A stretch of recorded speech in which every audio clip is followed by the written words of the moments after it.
దీపశ్రీ. నేను 3వ తరగతి చదువుతున్నాను. మా పాఠశాల పేరు Shri Sai victory English medium పాఠశాల. నేను ఇప్పుడు చెప్పబోయేది పొడుపు కథలు. పొడుపు కథలు అంటే ఏంటి? పొడుపు కథలు అంటే మెదడుకు పదును పెట్టి పరీక్షించేవే పొడుపు కథలు.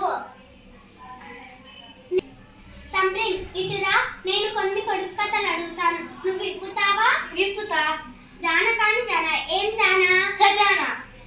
అమ్మ కడుపులో పడ్డాను, అంతా సుఖంగా ఉన్నాను, నీచుతో దెబ్బలు తిన్నాను, ఎవరు నేను? పిడక.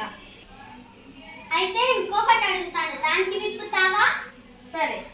అడవిలో పుట్టింది, అడవిలో పెరిగింది, మా ఇంటికి వచ్చింది, తక్కలాడింది, ఏంటది? పప్పు గిత్తి.